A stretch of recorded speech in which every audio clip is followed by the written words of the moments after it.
Nasusulat hindi lamang sa tinapay nabubuhay ang tao kundi sa bawat salita na nanggagaling sa bibig ng Diyos.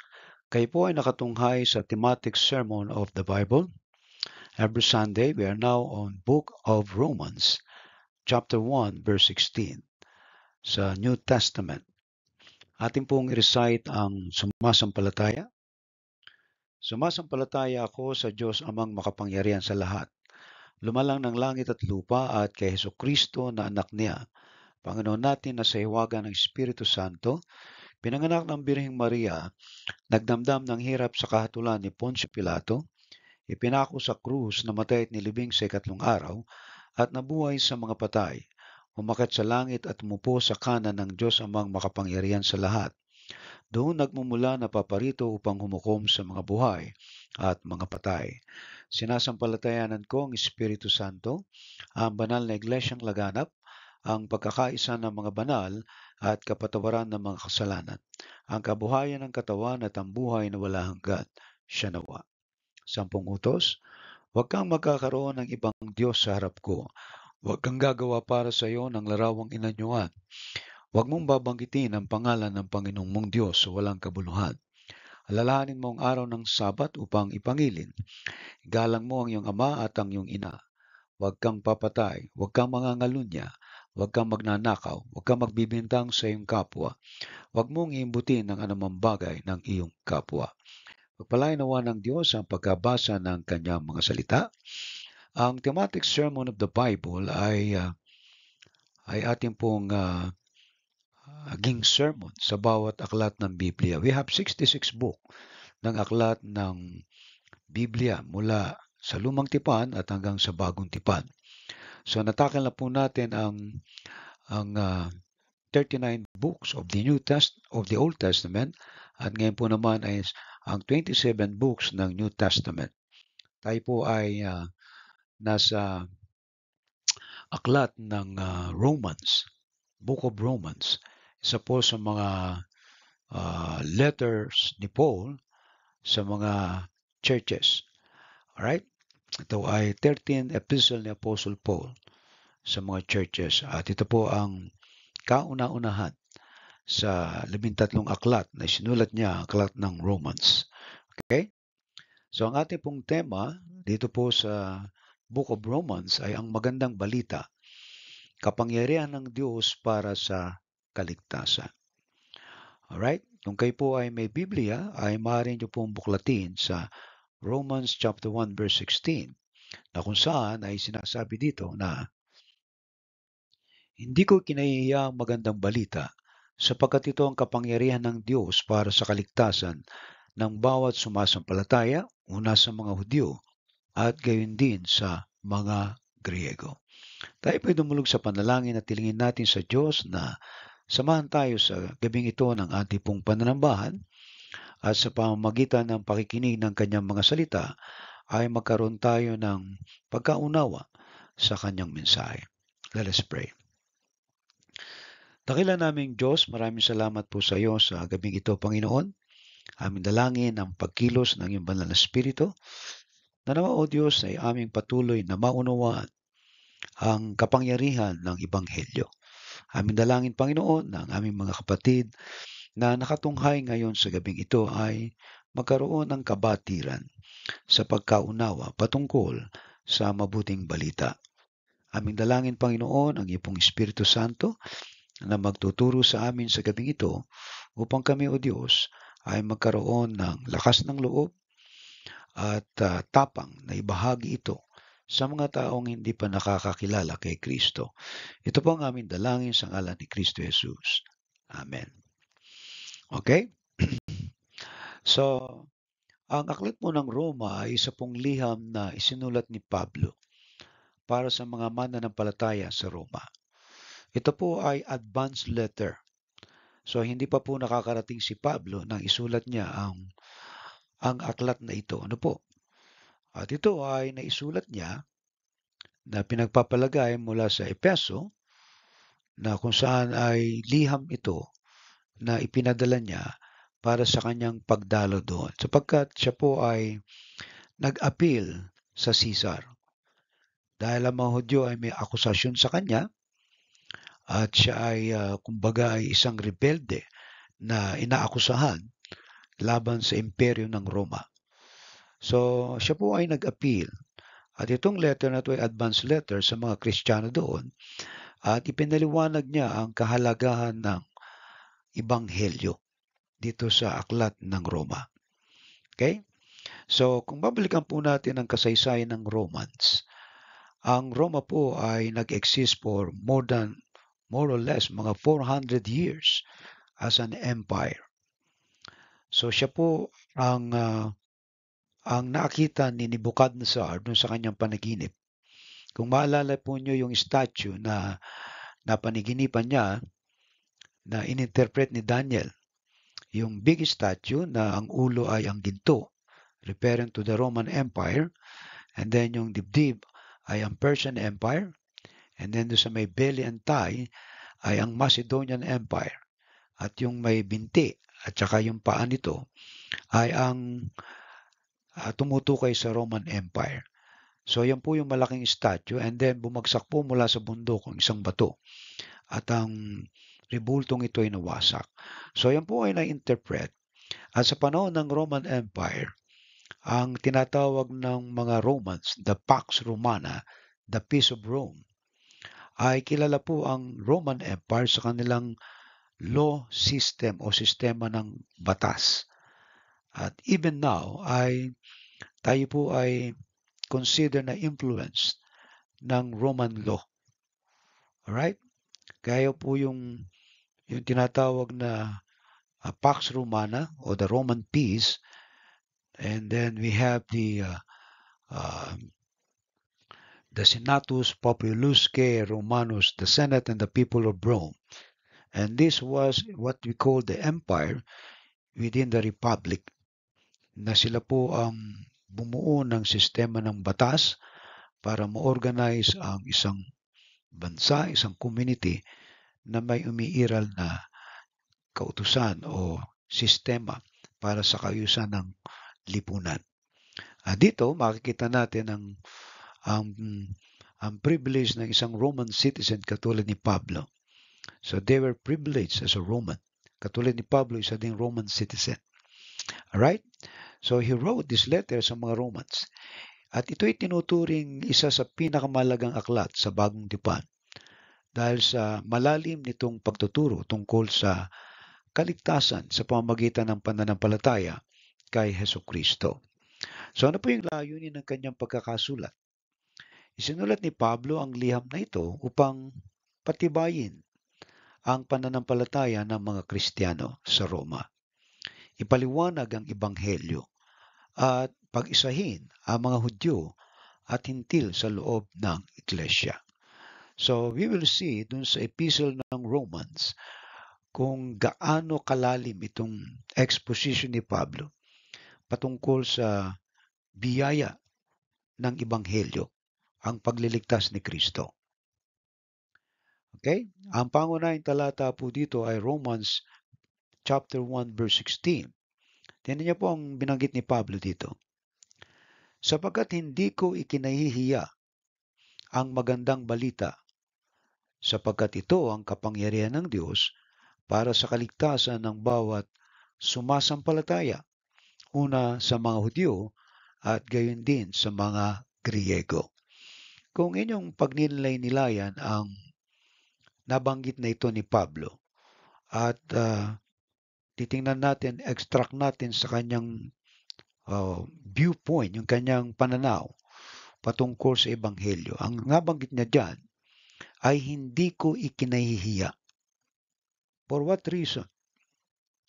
Ano ang hindi niya ikinahihiya? Yung mabuting balita. Ano ba yung mabuting balita?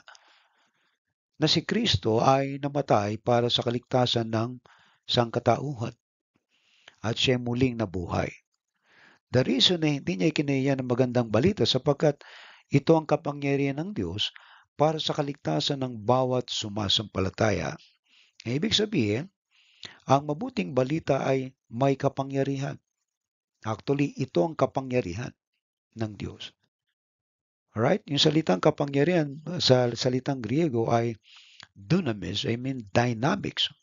Ibig sabihin power ng Diyos para sa kaligtasan ng tao. Kapag ito'y nadinig, naibahagit nadinig at tinanggap, okay? Merong kaligtasan ng tao. At ang sabi doon, ng bawat sumasampalataya, una sa mga Hudyo at gayon din sa mga Griego. So, yan ay pertaining lamang dun sa wala tong racial discrimination. Kaya ang kaligtasan ay sa buong mundo. Pero ang tanong, lahat ba ay maliligtas?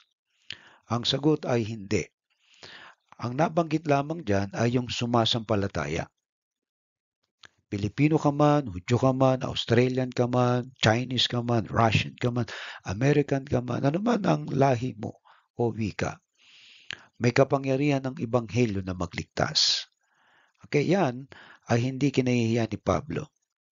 So, ang aklat po ng Roma ay isang mahalagang gabay para sa mga Kristiyano upang maunawaan ang kahalagahan ng pananampalataya at biyaya ng Diyos sa ating buhay. Okay? Analyze po natin yung talata. Ano ang ibig sabihin ni Pablo nang sabihin niyang hindi niya ikinahihiya ang magandang balita? Ang sagot po ay pinahayag ni Pablo na siya ay matatag sa pananampalataya at hindi natatakot o nahihiyang ipangaral ang ebanghelyo ni Kristo kahit nasa gitna ng pag-uusig o pagtutol. Ipinapakita nito ang kanyang lubos na pagtitiwala sa kapangyarihan ng Diyos na magligtas. Ikalawa, ano ba ang ibig sabihin ng kapangyarihan ng Diyos para sa kaligtasan? Ang magandang balita ay hindi lamang isang mensahe, kundi ang mismong instrumento ng Diyos sa pagliligtas ng mga tao. Sa pamamagitan ng pananampalataya kay Kristo, tinatanggap ng isang tao ang kapatawaran, buhay na wala hanggan at bagong buhay sa Diyos. So yan po yung kapangyarihan ng Diyos. Alright? Meron forgiveness ng sin. And then eternal life. And then new life. That's why it is the power of God. Okay? Katlo, bakit binanggit ni Pablo ang mga Hudyo at mga Griego? Ang sagot po natin dyan ay ipinapakita nito ang universal na sakop ng kaligtasan. Una, ibinigay ng Diyos ang kanyang tipan sa mga Hudyo, kaya sila ang unang tumanggap ng pahayag ng Diyos.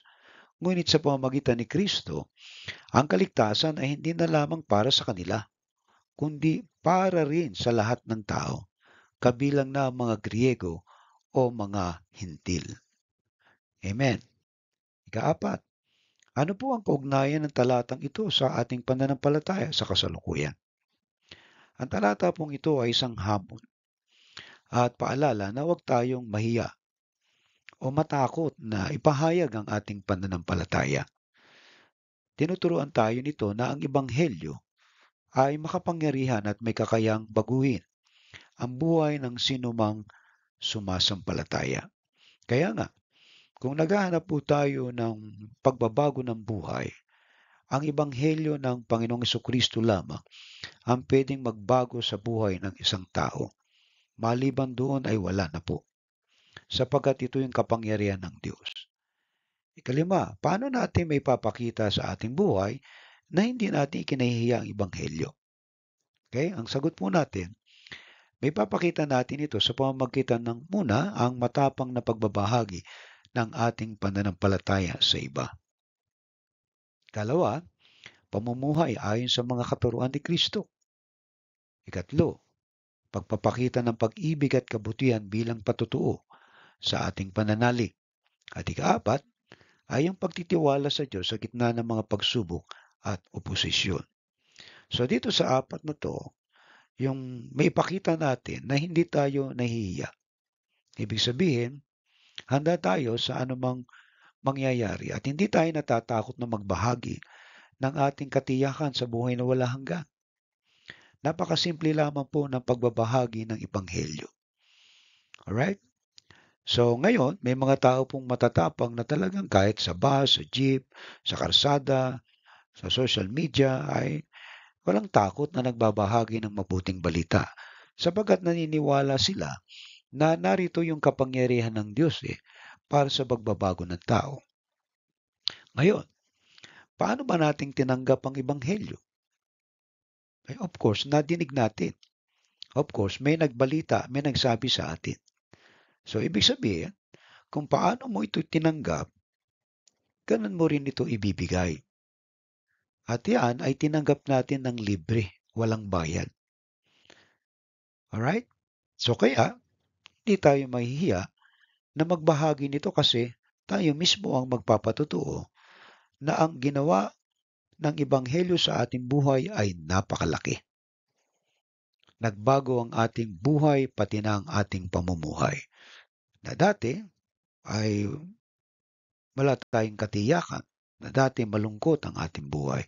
Magulo. Pero nang si Kristo ay ating tanggapin na ating Panginoon tagapagligtas, doon nagsimula ang pagbabago. Dahil isa tayo sa mga pinili ng Diyos para sa buhay na walang hanggan. Right? So, ang Romans chapter 1 verse 16 ay isang paalala sa atin na ang Ebanghelyo ay hindi isang bagay na dapat ikahiya, kundi isang makapangyarihang mensahe na nagdudulot ng kaligtasan. Tayo ba ay namumuhay na may tapang sa ating pananampalataya? Handa ba tayong ipahayag ang magandang balita sa iba? Pagnilayan natin ito. Ano ang mga bagay na pumipigil sa iyo upang buong tapang na ipahayag ang Ebanghelyo sa iyong buhay? Paano mo maisasabuhay ang pananampalatayang hindi mo ikinahihiya si Kristo? Alalahanin natin na sino mang ang ikahiya ang anak ng tao, ang ating Panginoon, ay ikahihiya din rin niya sa harapan ng kanyang Ama. So kaya nga, paano tayo hindi mahihiya? Alam niyo mga kapatid, ang pagkakaroon ng tapang ay hindi po yung instant. Kasi ang ating tiwala, kinakailangang ma-establish pa natin, tumatag. Kaya kailangan natin na mas malalim na pagkakilala sa ating Panginoon. Pero basically, kung paano nating tinanggap, ganun din nating ibinabahagi sa iba. Walang ibang pangalan na magliligtas sa tao, kundi ang pangalan lamang ni Hesukristo. Alright? Sa mundo ay maraming mga katanungan ng tao at maraming ino-offer para sa kaligtasan. Sumali ka sa amin, pumasok ka sa amin, at ikaw ay magkakaroon ng kapayapaan. Ang pinangako ng Bible ay kung sino ang sumampalataya kay Kristo, yun ang maliligtas. At kaninong pangalan? Pangalan ni Kristo Jesus. Walang ibang pangalang ibinigay ang Diyos sa sino ng langit para maligtas ang tao, kundi ang pangalan lang ni Kristo. Kaya, kailangan ng tao na magkaroon ng relasyon kay Kristo para sila ay tumanggap ng buhay na walang hanggan. Ngayon, kung totoo na tinanggap nga nila si Kristo sa kanilang buhay, ang magandang balita ay kanilang maibabahagi. Alright? Pwede mo bang itago yung yaman na natagpuan mo? Pwede mo bang ipagkait yung kasiyahan ng buhay na mayroon ka? Kung paano ka nagiging masaya, nagiging fulfilled, nagkakaroon ng katiyakan, at hindi ka natatakot. Sapagkat ang iyong spiritual intelligence, ang katalinohang mong spiritual ay tumataas ang level.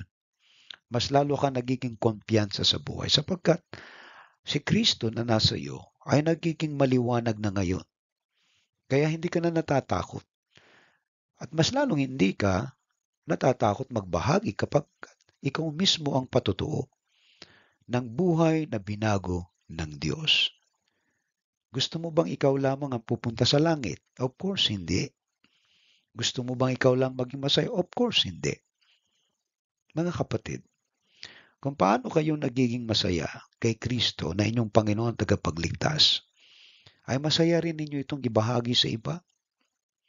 Kung alam nyo na ang solusyon sa buhay ay si Kristo Jesus na Panginoon, ikakahiya mo ba siya? Mga kapatid, nasa kanila na ngayon ang pagtanggap. Subalit, ang pagpapahayag natin ay simple at makikita natin kung paano natin ito ibabahagi sa kanila. Kaya itong tema natin ngayon, ang magandang balita, ang kapangyarihan ng Diyos para sa kaligtasan. Mga kapatid, ang reliyon ay maraming ino-offer sa tao para sa kanilang kaligtasan. At sa pagsusuri ko sa Biblia, wala nang ibang pangalang ibinigay ang Diyos sa silong ng langit. At wala ring ibang tumubos sa kasalanan natin. At walang nagbigay ng kapatawaran at buhay na walang hanggan sa atin, kundi ang pangalan ni Hesus Kristo. So, ibig sabihin, wala nang iba na hihigit ba dito? Dahil si Kristo mismo nagsabi na ako ang daan, ang katotohanan, ang buhay, wala nang makakaparoon sa Ama kundi sa pamamagitan ko.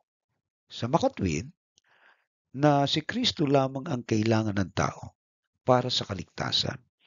Kaya ipinapangaral nating lagi at mabuti na ang pangalan ni Kristo ay sampalatayanan ng tao. Maliban doon, hindi sila maliligtas. Alright? So, 2,000 taon na nakakalipas, ang mensahe ng mabuting balita, ng magandang balita, ay hindi nagbabago. Ito ang kapangyarihan ng Diyos para sa kaligtasan ng isang tao. Kaya nga mga kapatid, ang problema ng mundo, walang ibang solusyon kundi si Hesus Kristo. Hindi po ang tao. Okay? Si Hesus Kristo na anak ng Diyos. Siya ang Diyos na nagkatawang tao para iligtas tayo sa kasalanan. Alright, tanong, paano ibahagi ang magandang balita? Alam niyo po, iba-ibang mga teknik o paraan ng pagbabahagi ng magandang balita.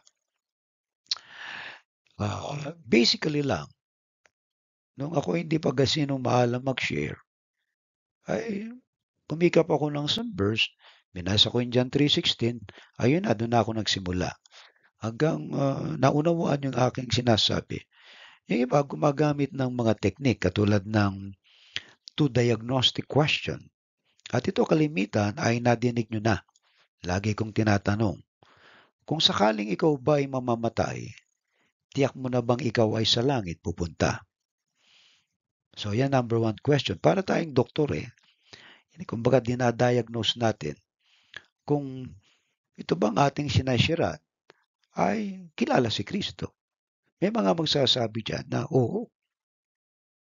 Pero doon sa ikalawang tanong, halimbawa namatay ka ngayong gabi at ikaw ay naroon na sa harapan ng Diyos at tinanong ka niya, bakit kita dapat papasukin sa aking kaharian? Anong sasabihin mo sa kanya? Alright? Hindi ba nagsasabi, ako naman ay na mabait namang akong tao. Ako ay nagsisimba, nagkakawang gawa, at wala naman akong kaaway. At minsan sinasabi, wala naman akong kasalanan. Sinungaling, ano? Lahat ng tao makasalanan. So lahat ng ito ay hindi pumasa sa pamantayan. Pero may magsasabi niya na papasok ka sa langit kasi tinanggap ko si Kristo bilang Panginoon at tagapagligtas. And that is a simple way dun sa diagnostic question. Pag sumablay ka doon sa unang tanong, ibig sabihin, hindi mo kilala si Kristo. Bagamat nagdiriwang ka ng Christmas at saka Holy Week. So sa Pilipinas, we are called the only Christian nation in Asia. Mga 78% ay Christian Catholic. And they know Christ. Pero majority of them, kapag tinanong mo, kung sakali bang mamamatay ka, tiyak mo na sa langit ka pupunta. Ay, walang nakakatiyak niyang pastor. Pero nagse-celebrate yan ng Christmas at saka Holy Week. Ang tanong, kilala ba talaga niya si Kristo? Ang sagot, hindi. Baka yung Kristong nasa sabungan ang kanyang kilala. Alright? Ito pong Kristong ito ay 2,000 taon na nakalipas at yung mensahe na ating tinuturo ay hindi nagbabago. Si Kristo ang tagapagligtas na kailangan tanggapin ng tao. Pagdating doon sa ikalawa, yun nga, namatay ka ngayon, ano sasabihin mo? Sabihin, ako naman ay mabuting tao. Pero ang pinakasagot talaga dyan ay yung kung meron siyang pananampalataya kay Kristo. Kasi sinabi ng John 1:12, ang sinumang sumampalataya sa Kanya ay binigyan ng karapatang maging mga anak ng Diyos. Katotohanan sinasabi ko sa inyo, ang nananampalataya sa akin ay may buhay na wala hanggan. Alright? Hindi sa pamamagitan ng mga gawa kayo mga naligtas, kundi sa biyaya ng Diyos. Nasaan dyan ang mga gawa? Kundi ang pananampalataya lamang ang requirements. At yung iba, hindi pa nasiyahan. Kinakailangan akong gumawa. Biyaya na nga eh. Right? So, ibig sabihin, libre na tinanggap mo.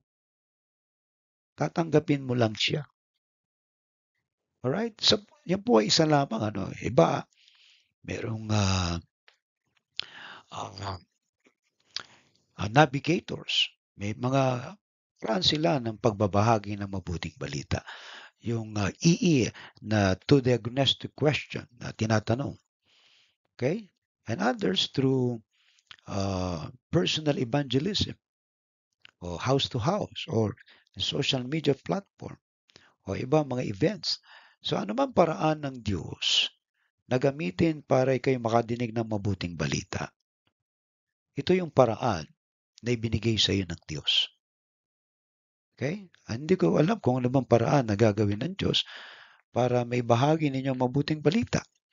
Kalimitan ay sa patotoo nakikita.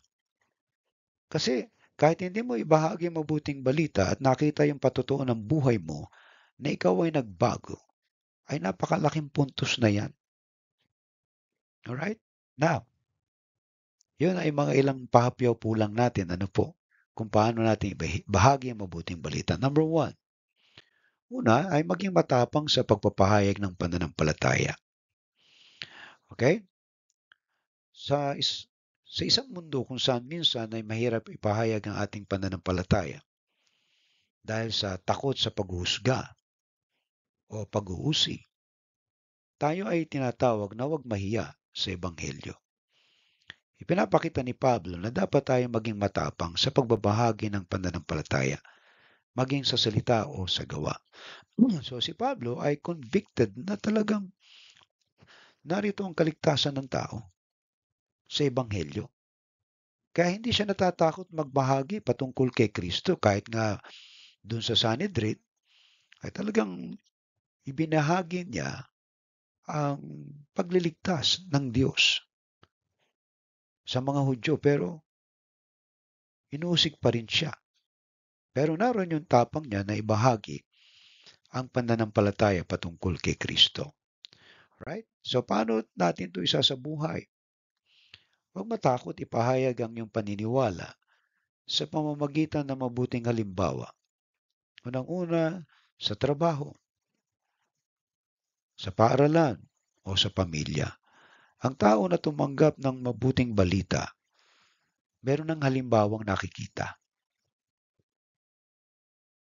Ibahagi ang salita ng Diyos sa iba sa simpleng paraan tulad ng pagsasabi ng isang talata o pagpapatutuo ng iyong karanasan sa pananampalataya. Di ba? Napakasimple niyan. Na sinagot ang panalangin mo, napakabuti ng Diyos, hindi kami pinabayaan. So yan ay a form of evangelism. And they will ask you how? Paano? Kasi nasa puso ko na si Kristo, tinanggap ko siya bilang Panginoon. At ikatlo, huwag mag-alinlangan, ipagtanggol ang katotohanan ng Diyos kung kinakailangan. Okay? So, hindi po tayo nagiging, kumbaga, apologetics ito yung, kumbaga, you defend the gospel. Apologies ang tawag po dyan, na you're ready to ipagtanggol ang mabuting balita na talagang si Kristo, sapagkat may mga kulto at mga pananampalataya na taliwas sa pagkakakilala kay Kristo pero humahawak po ng Bible yan. Pero hindi si Kristo ang talagang tinutumbok para sa kaligtasan. Alright? Pag humiwalay na po ang salvation, ang kaligtasan, sa pangalan ni Kristo. Malaking pong problema yan. Ibig sabihin, yan po ay isang kulto na nag-aanyong tupa pero ang loob ay lobo. Kaya mag-iingat po tayo dyan. Right? Sapagkat ang Bible hindi po nagko-contradict sa pananampalataya. Tunay na kapag ikaw ay sumampalataya kay Kristo, ikaw ay maliligtas at meron kang buhay na wala hanggan. Yan ang pangako ng Diyos. Right? Hindi po ito yung religious system na napakarami mong dinadaanan. Sa Bible, simple lamang tinuro Sumampalataya ka sa Panginoong Hesus, ikaw at ang iyong sambahayan ay maliligtas. Alright? So that's number 1. Number 2, magtiwala sa kapangyarihan ng Diyos. Okay, paano ba tayo nagtitiwala sa kapangyarihan ng Diyos? Ang kaligtasan ay hindi nakasalalay sa ating sariling kakayahan, kahit na ano pang galing natin, sapagkat hindi po tayo ang nagliligtas, kundi sa kapangyarihan ng Diyos. Minsan iniisip natin na dapat tayo maging perpekto bago tayo maging kalugot-lugot sa Diyos. Ngunit malinaw ang talatang ito, ang Diyos mismo ang nagbibigay ng kaligtasan. Kaya nga, you don't have to wait na maging perfect. Alright? Kung paano mo tinanggap, doon mo ibahagi. Kasi pag hihintayin pa natin maging yung perfect time, there is no perfect time in the world. Right? It's only God moves. Yung pagkilos ng Diyos ang dapat maging sensitive po tayo niyan para magbahagi ng mabuting balita kung kinakailangan. Okay? Kaya walang magiging rason ng tao na hindi sila nakapakinig ng mabuting balita sapagkat kung ikaw na isang Kristiyano, mananampalataya ni Kristo, doon na lamang sa circle ng iyong family, halos araw-araw mong kasama yan Ewan ko lang kung naibabahagi mo mabuting balita sa kanila. Alright? Kaya ito napaka-importante yung magtiwala tayo sa kapangyarihan ng Diyos. Hindi tayo ang nagliligtas. Instrumento lang tayo. Pero hindi tayo magiging magandang instrumento kung palpak ang buhay natin. Alright? Hindi tayo nagiging patotoo. So paano natin gagawin ito sa buhay? Huwag umasa sa sariling gawa upang maging matuwid. Sa halip manalig sa grasya ng Diyos. Kapag dumaranas ng pagsubok, tandaan na ang kapangyarihan ng Diyos ang gumagabay at nagpapalakas sa atin. Magpatuloy sa pananalangin at pananalig kahit sa gitna ng mga hamon sa buhay. Ito lamang po ang maaari nating gawin. Yung tayo ay umasa, manalangin, manalig sa kakayahan ng Diyos. Hindi po tayo perpekto, hindi tayo magiging perpekto. Right? Kundi tayo ay magiging kagamit-gamit lamang para magbahagi ng mabuting balita. Kapag hinintay mo maging perpekto yan, hindi ka na makakapag-share ng mabuting balita. Alright? Baka ikamatay mo na yan, hindi ka pa perpekto. Ang maganda ay natutunan mo ang pagtanggap sa mabuting balita. Kinilala mo, tinanggap mo si Kristo na Panginoon tagapagligtas. Ganun mo rin siya ibahagi sa iba. Okay? Got it? Tatlo, ipagmalasakit ang lahat ng tao, anuman ang kanilang pinagmulan. Ano pong ibig sabihin niyan, Pastor? So, ibig sabihin, pinapakita na dito na ang kaligtasan ay para sa lahat. Walang pinipili ang Diyos. Sa ating panahon, ito'y nangangahulugan ng pagturing sa lahat ng tao ng may pagmamahal at malasakit, anuman ang kanilang lahi, estado sa buhay o nakaraan. Kaya nga po, hindi natin kinatatakutan kahit saan tayo naroon.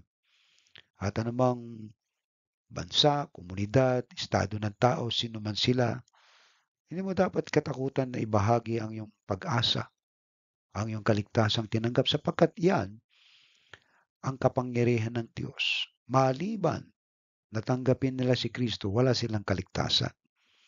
Hindi po yung pag-anib. Alright? Kinakailangan umanib ka sa amin para ikaw ay magkaroon ng kapayapaan, para ikaw ay magkaroon.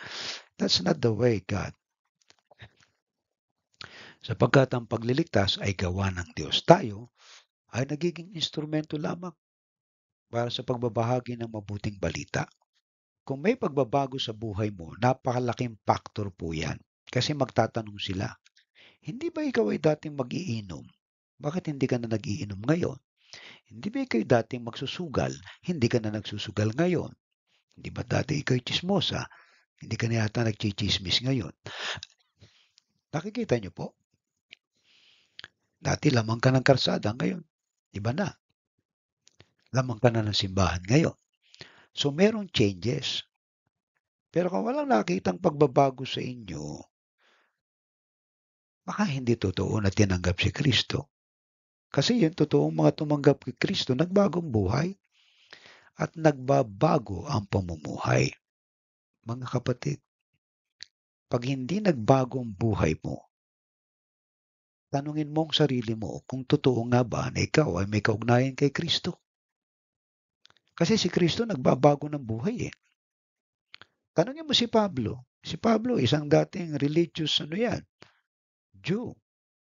Baga member ng Sanhedrin at isang kumbaga mamamatay ng mga Kristiyano siyang umuusig. Pero nung ma-encounter niya si Kristo sa road of Damascus, doon nagbago ang lahat. Grabe. Ang kanyang pagiging masugid na tagasunod ni Kristo. Siya ang isa, kumbaga matindi talagang apostol. 3 missionaries work ang ginawa niya, inikot niya ang kanyang mundo noong panahong yun. Ibahagi lamang ang mabuting balita. Kaya para sa kanya, for me, to die is gain.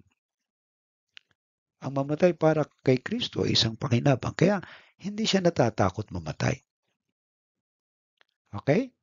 So, tandaan natin na ang pagbabahagi ay walang pinipili.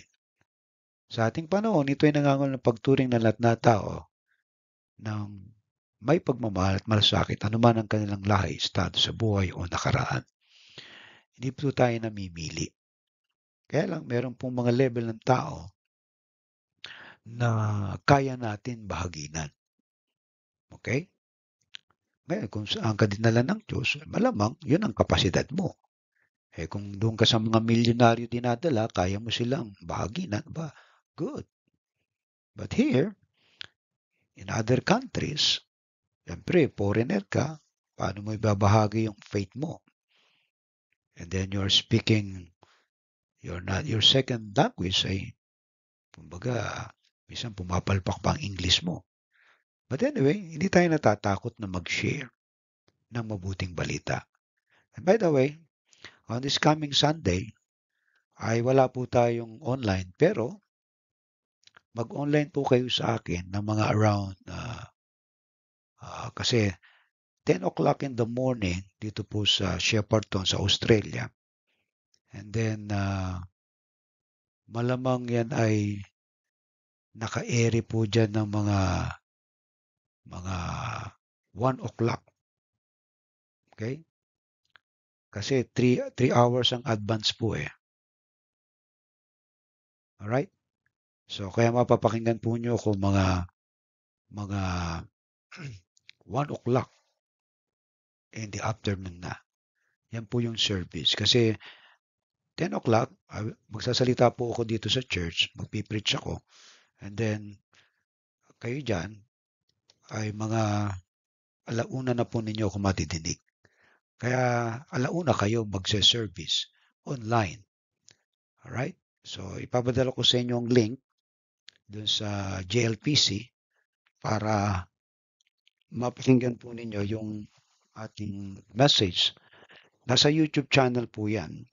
So, kung kayo po ay magsasubscribe dun sa Shepparton Presbyterian Church, nasa YouTube po yan. On this coming Sunday, February 16, ay ako po yung speaker. And then on March, magsasalita pa rin po ako. So, yan po ay biyaya ng Diyos na tayo ay maging instrumento ng Diyos sa pagbabahagi ng mabuting balita. Alright? So, paano ito isasabuhay? Iwasan ang diskriminasyon at pagkiling sa ibang tao. maging bukas sa pakikipagkaibigan at pagtulong sa iba, lalo na sa mga nangangailangan. Maging instrumento ng Ebanghelyo sa lahat, hindi lamang sa mga kapwa Kristiyano kundi pati na rin sa mga hindi pa nakakakilala kay Kristo. Amen po. So wala pong pinipili ang Ebanghelyo, ano po, lahat po cover niyan. So ikaapat, isabuhay ang Ebanghelyo araw-araw. Ang Ebanghelyo ay hindi lamang para sa isang reliyosong aktibidad, kundi isang buhay na patutuo sa kapangyarihan ng Diyos. So paano po ito isa sa buhay? Maging mapagpatawad tulad ng pagpapatawad ng Diyos sa atin. Okay? Kung tayo napatawad ng Diyos, ay matuto rin tayo magpatawad. So ito po yung pang-araw-araw. Right? Ipakita ang pag-ibig ng Diyos sa pamamagitan ng kabutihan, katapatan at kababaang loob.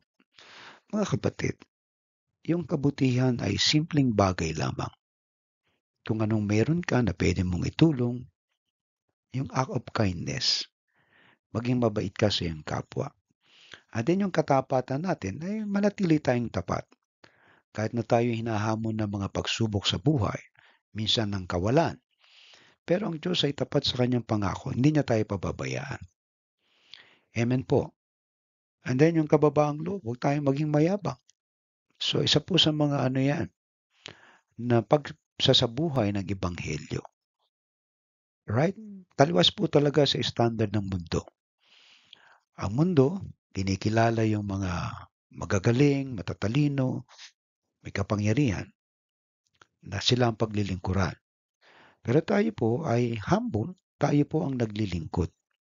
Hindi tayo ang pinaglilingkuran. So magkaiba po ang intelligence ng dalawa, ng mundo at na kay Kristo. Okay?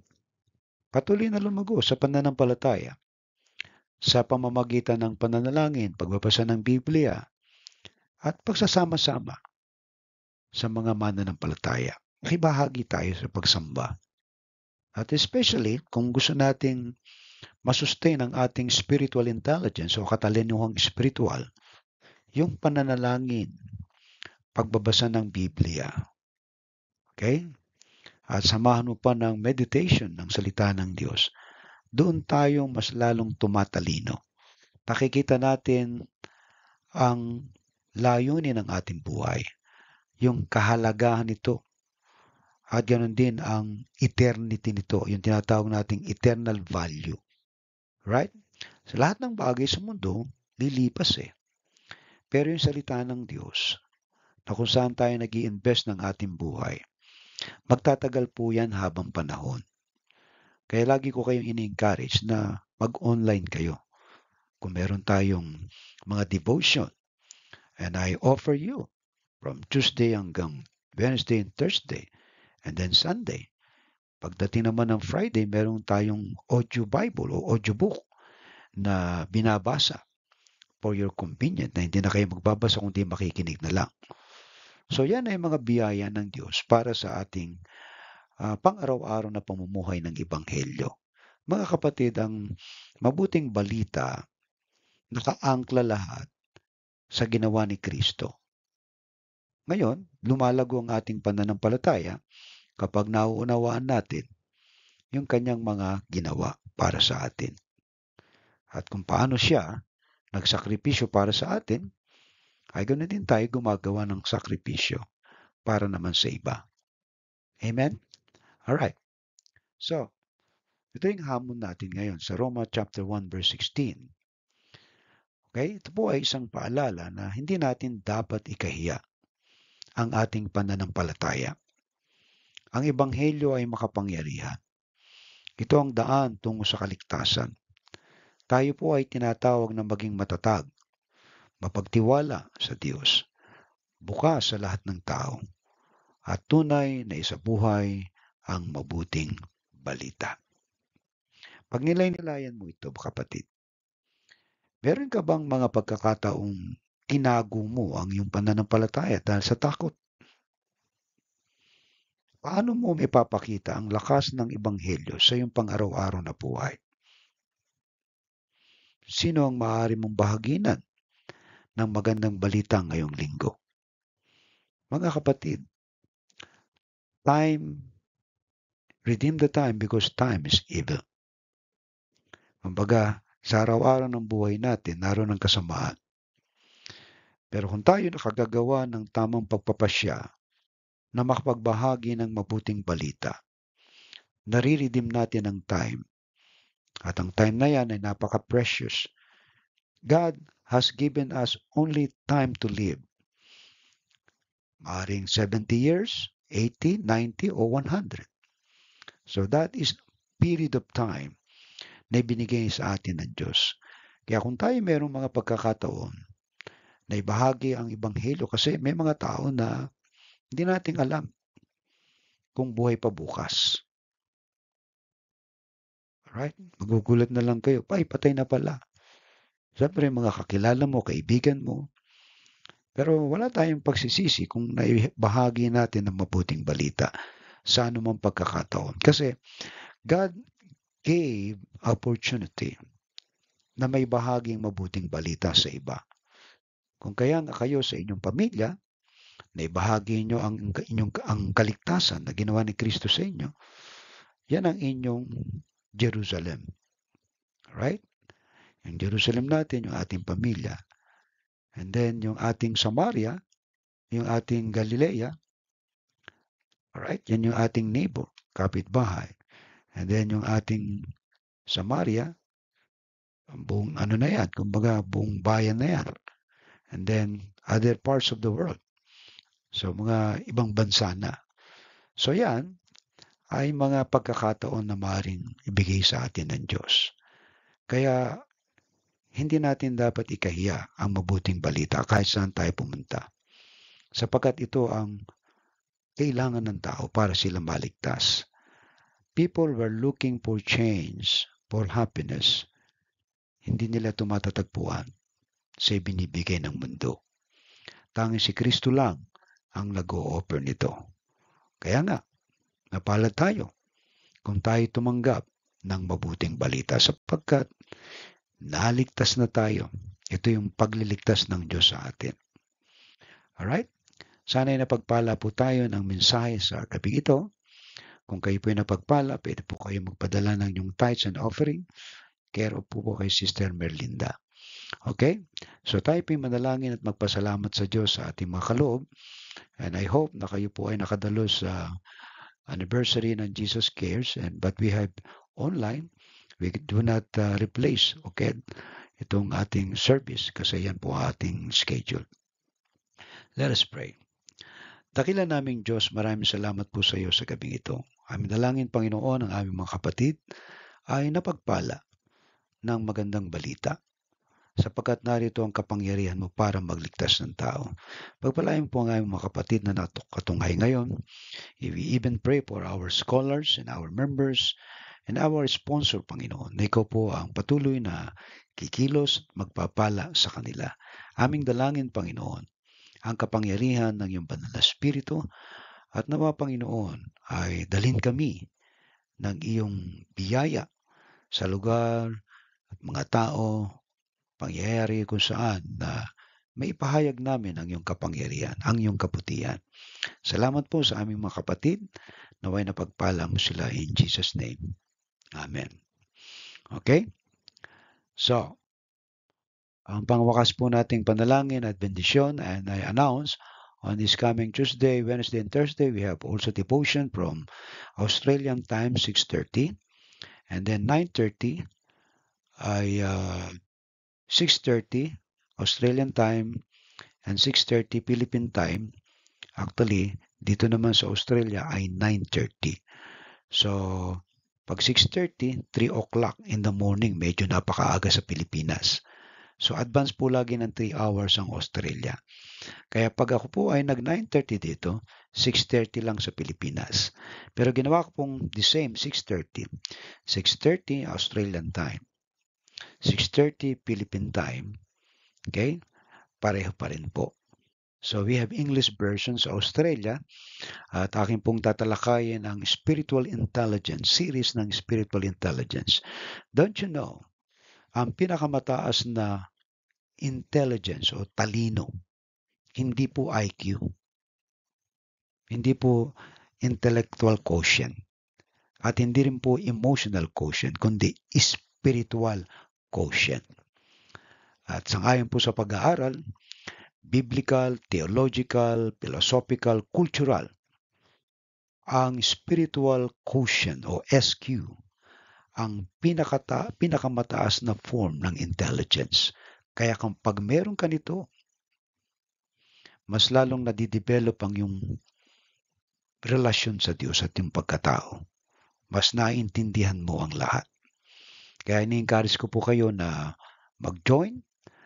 So, Bumaka-join kayo sa akin ng 6:30 Philippine time and then 6:30 Australian time. Very good. It's up to you. But ito po yung ating passion to give the good news, mabuting balita sa mga tao na nangangailangan. Alright? So, awitin po natin ang ating doxology. Praise God from whom all blessings flow. Praise Him, all creatures here below. Praise Him above, ye heavenly hosts. Praise Father, Son, and Holy Ghost. Amen. Pagpalain ka nawa at ingatan ni Yahweh, kahabagan ka nawa at subaybayan ni Yahweh, lingapin ka nawa at bigyan ng kapayapaan ni Yahweh. Tatlo pong amen. Amen. Amen. Amen. Alright? God bless you po at magkita-kita po tayo sa susunod na linggo.